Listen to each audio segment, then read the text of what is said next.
찬양대가 악보를 안 보고 하는 걸 제가 이 교회 온 지 5년이 넘었는데 처음 본 것 같습니다. 그런데 정말 다 애원해요. 그 옆에 화면에 뜨는데도 컨닝도 잘 하지도 않고 아무튼 잘 불러서 감사합니다. 여러분들의 그 열정을 하나님께서 보시고 기뻐하실 줄로 믿습니다. 오늘은 맥주 감사절입니다. 그래서 맥주 감사절에 대한 설교를 해야 되는데 마침 우리 김강전 목사님이 오후 예배에 맥주절을 지키자라는 제목으로 설교를 한다고 하기에 그동안 제가 한 6년 가까이 매번 맥주 감사절 설교를 했기 때문에 이번에는 오후 예배 때 맥주 감사절 설교를 우리 김강전 목사님이 하시고 저는 이번 시간에 지난주 성경 통독 시간 통독하다가 제가 은혜 받았던 그 부분을 가지고 이제 말씀을 강론하고자 합니다. 우리 교회는 매주 금요일 7시 반이 되면은 1시간 동안 성경 통독을 합니다. 30분씩 두 분이 나와가지고 한 절 읽으면은 또 우리 회중이 한 절 읽고 이런 식으로 매주 금요일 7시 반부터 8시 반까지 성경 통독을 하게 됩니다. 지난주는 제가 깜빡했어요. 8시에 한 줄 알고 느긋하게 신문을 보고 이제 한 40분쯤 됐으니 한 20분 남았다 싶어서 내려왔는데 이 모인 우리 성도들이 제가 안 온다고 난리가 났는 것 같아요. 저도 이제 늙어가는가 이렇게 착각을 했습니다만은 아무튼 참 재미나는 성경 통독을 하고 있는데 이번 주에는 더 재미난 성경 통독을 했습니다. 왜냐하면 역대상을 이제 성경 통독을 했는데 역대상 중에서 2장부터 9장까지는 족보에 대한 이야기가 나옵니다. 그래서 이름이 쭉 나오는데 처음부터 거의 끝까지 이제 히브리어로 된 이름인데 그걸 영어화해서 이제 나오기 때문에 발음하기가 상당히 힘이 듭니다. 그래서 참 지루하겠다라고 생각했는데 그 어느 때보다도 막 웃고 하면서 이렇게 재미나게 성경을 읽었던 그런 기억이 이틀 전에 있었다는 것을 여러분들에게 알려드립니다. 여러분들 역대하를 보면은 2장부터 9장까지가 족보에 대해서 12지파의 족보에 대해서 쭉 기록되어져 있는데 사실 이것을 읽으면은 참 지루합니다. 목사인 저도 지루합니다. 우리 성도들이 지루할 수밖에 없는 그런 부분입니다. 그런데 지난 금요일에는 너무 재미나게 읽어서 하나님께서 각별한 은혜를 주셨다라는 생각을 해봅니다. 그래서 저 같은 경우에도 이제 성경을 쭉 통독해 가다가 사무엘 상하, 열왕기 상하까지 읽다가 바로 에스라 느헤미야로 넘어가는 경우가 많이 있습니다. 왜냐하면은 열왕기 상하나 사무엘 상하, 열왕기 상하와 거의 비슷하게 역대기 상하가 이제 흘러가기 때문에 그렇습니다. 그러면은 역대기를 보면은 2장부터 9장까지 왜 그렇게 족보가 많이 나오느냐라는 것을 우리가 먼저 알게 되어지면은 충분히 이해가 되어집니다. 왜냐하면은 역대상을 기록한 것은 이스라엘이 바벨론 포로에서 70년 동안 포로 생활을 했습니다. 바벨론에서. 해방되고 돌아와서 그때 기록한 말씀이 무엇이라고요? 역대기 상하가 되는 것입니다. 여러분들 우리도 지금 일본하고 축구 경기를 하든 배구 경기를 하든 뭘 하든 이겨야 되거든요. 왜 그렇습니까? 임진왜란 때 겪었던 그 고통, 그 다음에 일제 36년의 그 고통, 이것이 우리 머릿속에 남아있기 때문에 일본에 대해서는 진절머리가 나는 것입니다. 그런데 우리가 36년 동안 지배를 받았는데 그랬는데 이스라엘 백성들은 어떻게 해요? 70년 동안 이제 식민지도 아니고 그것에 포로로 잡혀가가지고 거기서 살다가 돌아왔던 것입니다. 그러니까 이스라엘 백성들이 마음속에 자긍심, 자존심 이런 것들이 다 없어져 버렸던 것입니다. 그런 상황에서 이제 어떻습니까? 무엇을 기록합니까? 역대상하를 기록하는 것입니다. 그러면서 2장부터 9장까지 이제 이름을 쭉 적는데 우리는 그냥 포로가 아니야. 버림받은 사람이 아니야. 우리는 하나님의 백성으로서 우리의 조상들이 있어 하면서 이름을 구체적으로 적은 것. 그것이 바로 역대상 2장부터 9장까지의 말씀인 것입니다.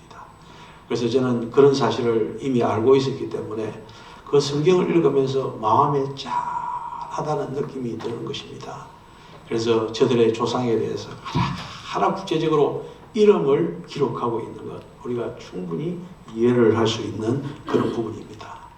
그런데 놀라운 사실은 2장부터 9장까지 쭉 이름이 나오다가 4장 9절로 10절 오늘 읽은 말씀에 보면은 뭔가 좀 다릅니다. 야베스라는 이름만 나오면 되는데 야베스에 대해서 무언가 설명을 하는 것입니다. 그게 바로 오늘 우리가 봉독한 이 말씀인 것입니다. 2장부터 9장까지 다른 부분에서는 이름만 딱 나오는데 이 9절과 10절에서는 이름만 나올 뿐만 아니라 그 야베스에 대한 역사, 내용을 설명하고 있더라 이 것입니다. 그 설명을 세 가지로 살펴보면은 첫 번째로는 자신의 야베스의 어머니가 아주 고생하면서 야베스를 낳았다는 것입니다. 내가 수고로이 낳았다라고 말씀하는 것이 첫 번째입니다. 두 번째는 무엇이냐면은 특별히 하나님께 복을 달라고 기도했던 사람이 누구라고요? 야베스라는 것입니다. 세 번째는 어떻습니까? 하나님께서 그의 기도에 응답해 주셨다라는 것입니다. 오늘 우리는 이 세 가지를 주목해서 생각해 보아야 됩니다. 첫 번째로 야베스는 자신의 어머니가 아주 고생하면서 낳았다라는 이 내용인 것입니다. 지금은 뭐 고생스럽게 낳기는 낳지만은 지금부터 한 50년 전만 하더라도 어머니들이 자식을 낳을 때 죽을 고비를 넘기는 것입니다. 그래서 제가 어렸을 때 종종 듣는 말이 낳다가 놓다가 해야 됩니까? 낳다가 해야 됩니까?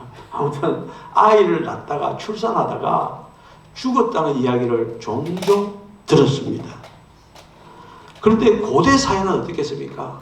그런 일들이 비일비재하게 일어났던 것입니다. 그래서 야베스를 낳을 때 야베스의 어머니가 수고로이 고생하면서 아이를 낳았던 것입니다. 무슨 수고를 했는가라는 것을 생각해 볼 때 보통 아이들이 출산할 때 많은 경우에 거꾸로 쓴다 그러지 않습니까? 거꾸로 머리가 먼저 나오지 않고 다리가 먼저 나오는 경우에 죽는 경우가 많이 있다는 이야기를 들었습니다.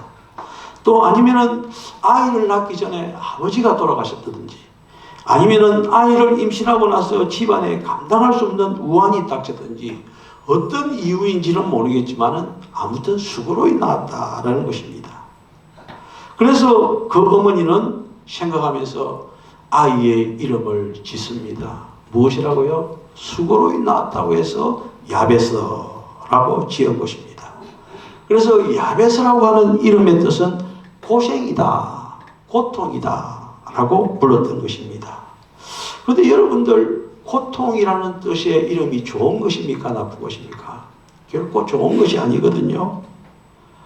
그래서 이 야베스는 어렸을 때부터 이 동네 사람들이 자기를 부를 때 야베스야, 야베스야 부르면은 그 뜻이 처음에는 무슨 말인지 몰랐는데 나중에 듣고 보니까 고생아, 고생아 그래 부르거든요.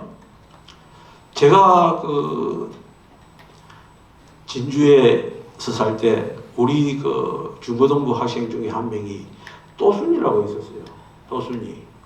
그래 이름이 또순이에요. 또순이. 그래서 가만히 보면은 그 가정에 딸이 세 번째 태어났다고 해서 그래서 이름을 또순이라고 적었던 것입니다. 또순이라는 개념이 좋은 겁니까? 나쁜 겁니까? 나쁜 거죠. 그래서 그 아이가 이제 대학에 가서는 사람들이 또순이 하니까 이제 기분이 나쁜 거예요. 그래서 이름을 바꿔서 우순이라고. 우순도 따지고 보면 또 없잖아. 그래도 또순이보다는 우순이가 낫지 않습니까? 근데 이 야베스라고 하는 사람은 고통이다라는 이런 뜻이거든요. 고생이라는 뜻이. 그러니까 이 얼마나 그 이름을 들으면서 이 야베스라고 하는 사람은 마음에 어떤 어거리 같은 것이 있었지 않았겠습니까? 나는 이 이름대로 살아야 되는 건가? 평생 고생하면서 살다가 인생을 마쳐야 되는 것인가? 이런 생각을 했을지도 모릅니다. 그래서 이 야베스는 위대한 결단을 하고 있는 것입니다. 그것이 무엇입니까? 기도인 것입니다. 10절에 보면은 야베스가 이스라엘 하나님께 아뢰어 이르되 주께서 내게 복을 주시려거든 나의 지역을 넓히시고 주의 손으로 나를 도우사 나를 환난을 벗어나 내게 근심이 없게 하옵소서 라고 했거든요. 옛날 성경에 보면 나의 지경을 넓혀달라고 했는데 저는 그게 더 마음속에 많이 와닿는데 이 성경이 바뀌면서 나의 뭐라고요? 지역을 넓히시고 라고 이렇게 말씀을 하고 있는 것입니다. 여기서 야베스가 이스라엘 하나님께 아뢰어 이르되 라고 했는데 이 아뢰어 이르되 라고 하는 것이 점잖은 표현 같지만은 사실은 그 히브리어 원뜻을 살펴보면은 이 아뢰어 이르되 라고 하는 이 말은 부르짖는다, 소리를 지른다 라는 그런 뜻이 있는 것입니다. 그래서 지금 같으면은 교회에 와서 조용하게 기도하는 것이 아니라 막 고함을 지르면서 주여 하면서 어쩌면은 주여 삼창을 하면서 기도했다라는 그런 뜻이 되어지는 것입니다. 야베스는 무언가 자신이 감당할 수 없는 고통과 문제를 앞에 두고 있었던 것 같습니다. 여러분들 그렇지 않습니까? 평범한 사람이 특별히 기도해 보겠다고 생각하는 사람들은 참 드뭅니다. 여러분들 지금 우리가 아무리 기도를 열심히 한들 일제시대 때 기도하던 그 기도만큼 따라갈 수 있겠습니까? 우리가 아무리 기도를 열심히 한다 하더라도 6.25 때 피난길에 가마니를 깔고 기도했던 그 기도만큼의 간절함이 있겠습니까? 그 절박함은 별로 없을 것입니다. 그런데 야베스의 기도는요, 기도하여 이르되 부르짖었다 라는 것입니다. 원컨대 주께서 내게 복을 주시거든 나의 지역을 넓히시고 주의 손으로 나를 도우사 나를 환난에서 벗어나 내게 근심이 없게 하소서 라고 간절히 절박한 마음으로 긴박한 심정으로 기도하고 있는 것입니다. 자기의 이름 때문인지는 모르지만은 내가 이러다가는 망할 것 같다는 절박한 심정을 가졌기 때문에 그가 하나님을 야베스가 찾은 것입니다.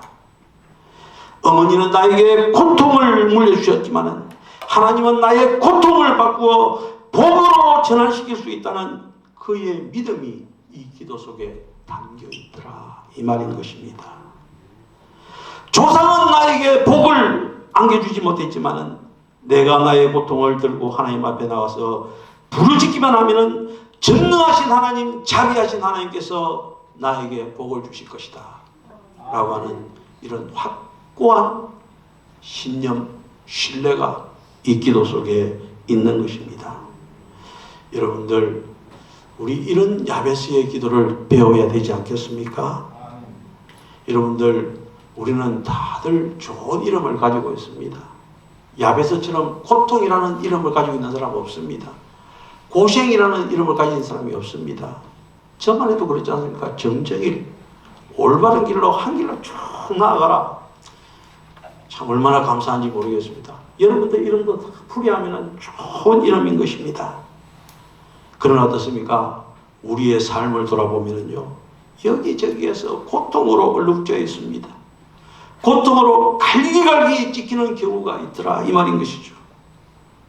우리가 어떤 시대에 태어나든 간에 정도의 차이는 있지만은 슬픔과 고통이라는 인간의 운명을 완전히 벗어나지 못한 그런 우리의 모습을 발견할 수가 있는 것입니다. 사실 그렇습니다. 고난과 고통에는 긍정적인 면이 있는가 하면 부정적인 면도 있습니다. 부정적인 면은 무엇입니까? 체념하는 것입니다. 내 팔자 더 이상 무엇이 더 좋아지겠냐? 되는 대로 살자. 그리고 모든 탓을 조상이나 자신의 무능함으로 돌리면서 좌절하고 그냥 살아가는 부정적인 그런 반응인 것입니다. 그러나 긍정적인 반응은 무엇입니까? 나는 내 팔자대로 살고 싶지 않아. 엄마가 나에게 어떤 이름을 지어줬더니 간에 나는 그 이름대로 살고 싶지 않아. 나는 도전할 거야. 나는 이 모든 환난을, 난관을 극복하고 복을 받는 사람이 되고 싶어 하면서 긍정적인 반응을 일으킨 사람이 누구라고요? 바로 오늘 본문의 사람인 주인공이 되는 야베스다 이 말인 것입니다. 여러분들 나름대로 다 고통이 있습니다. 어려움이 있습니다. 고생이 있습니다. 우리가 대하는 태도는 무엇입니까? 긍정적인 반응으로 인한 긍정적인 도전입니까? 아니면 부정적인 반응입니까? 여러분들 우리는 간절히 바라건대 긍정적인 반응, 긍정적인 도전, 야베스와 같은 그런 신앙의 사람으로 살아가야 되는 것입니다. 아멘. 여러분들 우리 주위에 많은 사람들 보면은 참으로 이렇게 어려운 난관을 긍정적인 반응을 가지고 긍정적인 도전을 가지면서 살아갔던 사람들이 참 많이 있는 것을 볼 수가 있습니다. 그 중에 이제 대표적인 사람 한 사람만 소개하고 말씀을 오늘은 제 기회가 있기 때문에 좀 일찍 마치고자 합니다.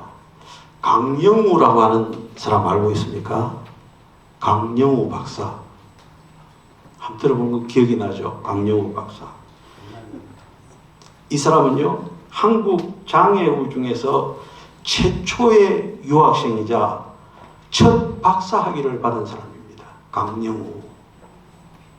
그가 쓴 저서로는 미국에서도 베스트셀러로 올랐는데 우리가 오르지 못할 산은 없다라는 이런 책을 썼습니다. 이 강영우 박사님은 중학교 재학 시절 때 축구공에 맞아서 실명을 하고 말았습니다. 그 아버지도 이미 실명했던 사람인 것 같습니다. 그래서 아버지에 이어서 아들의 실망에 절망한 어머니는 또 그냥 그 사실을 알고 그냥 죽었다는 것입니다.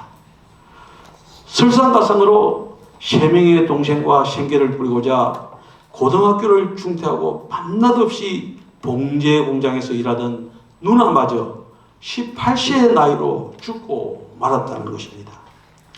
한마디로 예수 믿는 집안에 무슨 저주라도 내린 것처럼 끔찍한 일들이 그 가정에 계속 일어났던 것입니다.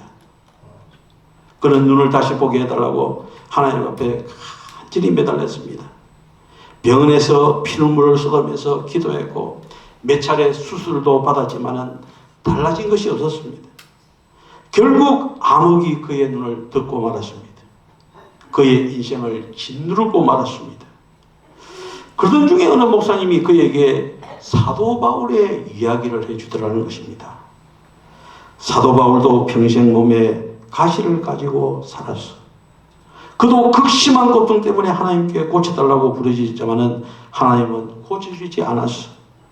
대신에 그 가시로 인한 고통이 그에게 능력이 되도록 해주셨어.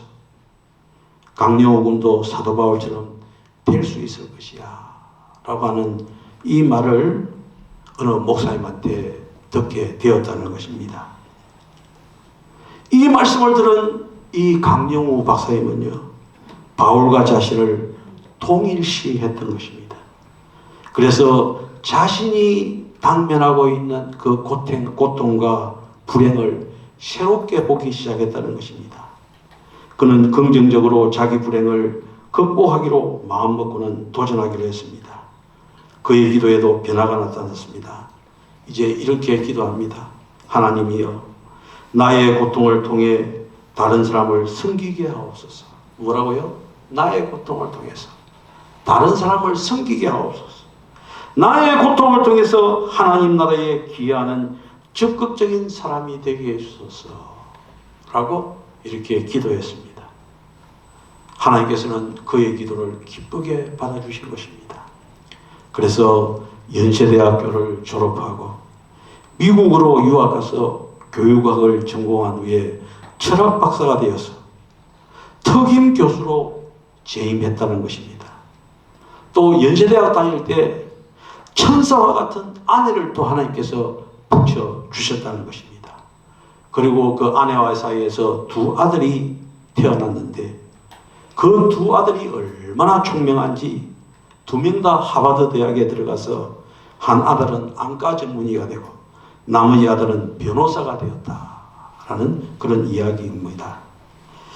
이 강 박사의 이야기를 들은 유명한 빈센트 필 목사님은 이런 말을 했습니다. 당신의 생애를 알고 나서 아무도 하나님의 존재를 부인하지 못할 것입니다. 당신이야말로 이 시대가 요구하는 그리스도의 위대한 산 증인입니다. 라고 하는 이런 말을 했다는 것입니다. 또 우리가 잘 알다시피 이 강 박사님은 부시 대통령 때 특별 보좌관으로 그리고 전 세계를 다니면서 하나님의 영광을 위해서 일을 했던 것입니다. 저도 이 강영우 박사님의 이 간증을 테이프를 통해서 여러 번 듣고 도전을 받았습니다. 여러분들 야베스의 기도와 강영우 박사의 기도와 어떻습니까? 똑같은 기도 아니겠습니까? 우리도 마찬가지입니다. 여러분들 기도는 만능입니다. 왜냐? 하나님은 성실하시고 하나님은 전능하시기 때문에 그런 것입니다. 우리가 기도할 때 우리가 주체가 되어서 기도하는 것이 아니라 우리는 누구의 이름으로요? 예수님의 이름으로 기도하는 것입니다. 그래서 우리가 기도할 때 하나님의 놀라운 은혜가 예수 그리스도의 능력으로 기도의 응답으로 우리에게 돌아오는 줄로 믿습니다. 여러분들 오늘 야베스의 기도에 대한 귀한 말씀을 들었습니다. 이 말씀은 하나님께서 저를 통해서 여러분들에게 이 시간 주시는 말씀인 것입니다. 아무쪼록 이번 한 주간도 특히 맥주 감사절을 저음해서 감사하는 마음으로 야베스와 같은 그런 기도를 우리도 드릴 수 있는, 그래서 야베스가 오늘 읽은 말씀에 보면은 하나님이 그가 구하는 것을 뭐 했다고요? 허락하셨더라. 여러분들이 기도하는 것을 하나님께서 허락하는 놀라운 역사가 일어나시기를 주님의 이름으로 축원합니다. 기도드리겠습니다. 사랑하는 주여 하나님 아버지 감사합니다. 오늘도 야베스의 기도라는 귀한 제목을 통하여 은혜 받게 해주시니 감사를 드립니다. 우리의 삶이 주님께 있습니다. 주님을 향하고 있습니다. 그 가운데 야베스의 기도와 같은 기도를 할 수 있는, 간절한 기도를 할 수 있는 우리 모두가 되게 하여 주시옵소서. 그러하여 하나님이 우리가 구하는 것을 허락했다는 이 놀라운 역사를 우리가 체험하면서 살아가는 우리 성도들의 복된 삶이 되게 하여 주옵소서. 예수님 이름으로 기도드리옵나이다. 아멘. 우리